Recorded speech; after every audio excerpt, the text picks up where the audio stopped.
Житель штата Юта Дэвид Сарбер стал первым, кто сумел добраться, найти и исследовать загадочный монолит, обнаруженный накануне пилотами службы охраны природы в отдаленном районе горного массива Ред-Рок в штате Юта. Несмотря на то, что власти штата не стали разглашать точное местоположение загадочной колонны, энтузиасты с помощью карт Google сумели определить точные координаты места.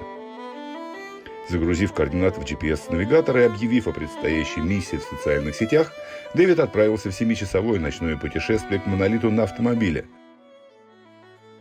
I don't know, I was pretty excited. Of course, through that drive, I was listening to the Space Odyssey 2001 audiobook to get myself cultured. And then, you want it to be something special or maybe a little extraterrestrial, right?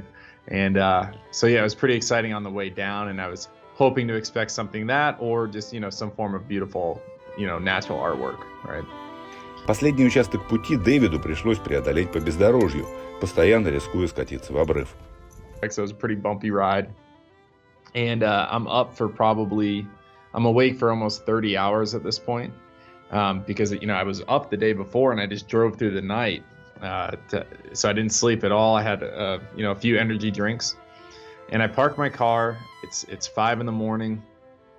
and I get out of the vehicle, and that's when it kind of got a little eerie because there was not a soul around. I hadn't seen, civilization in like 2 hours, and it was just really quiet. But at the same time, it was really beautiful. I probably saw, like 12 shooting stars while I was out there searching for the monolith.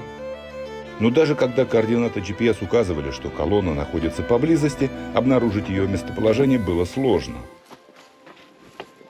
And I had been in 3 slot canyons at the time already, and it wasn't the monolith there. So my GPS says I'm 32 feet away.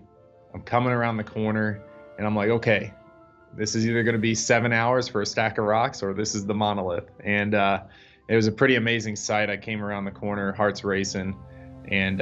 And there she was, kind of in the a little bit of the sunlight at that point. So. Пока Дэвид бродил среди скал, он слышал, как подъезжали другие машины, а кто-то даже использовал дрон, чтобы обнаружить колонну. Но тем не менее он был первым, кто обнаружил монолит с земли. Позже появились и другие люди. По словам Дэвида, он сел у его основания и просто наслаждался моментом в лучах восходящего солнца. I had a lot of questions on the way down from people messaging me, asking me like, hey, check if it's solid, check what material the metal is. If it isn't solid, how is it constructed? Are there seams? That sort of thing. And, from a distance, when I first came up there, the sun was just coming up and it did look like a solid structure. Now, as I got closer, I could see the rivets and I could see that, the triangular shape was actually 3 stainless steel panels. But I will say, that's kind of a testament to how well built it was, is the fact that if you aren't right up on it, it does look like this beautiful, symmetrical, solid piece of metal, right? And so, yeah, I started to investigate it a little bit more. My friends were making fun of me because I brought like a refrigerator magnet, I'm not a professional extraterrestrial hunter, right? So anyway, it wasn't magnetic. You could see the seams. And it was hollow. But I was impressed. They cut into the bedrock and they put it about 4 inches into the ground. And then they sealed it with silicone to protect the base. So I was pretty impressed that after 5 years of being out there wasn't any corrosion, no rust, nothing. It's pretty beautiful. Говоря о загадочности монолита и его происхождении, Дэвид немного разочарован, что теория его внеземного происхождения оказалась несостоятельной, но считает находку уникальным произведением искусства.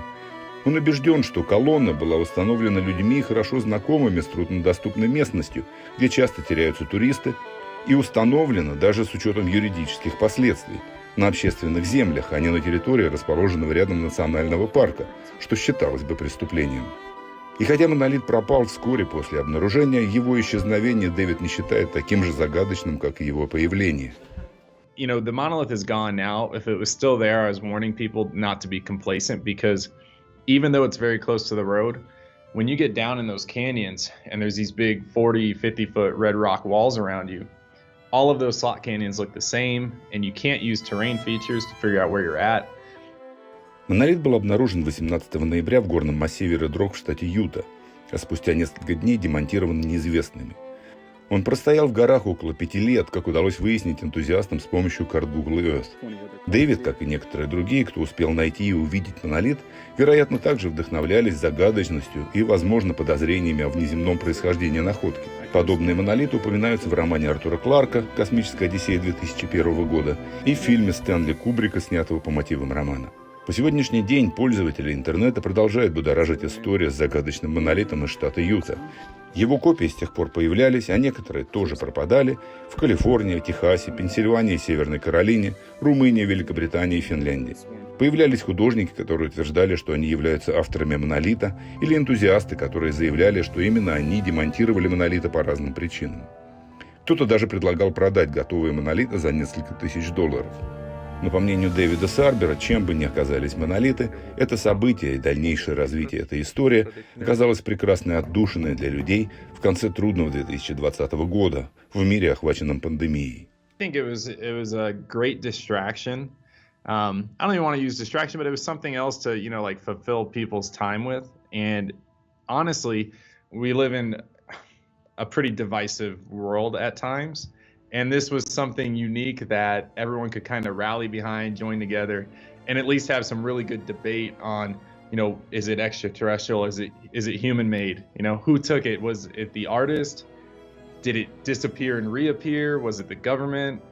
Did someone just steal it? And it's brought in a lot of people together.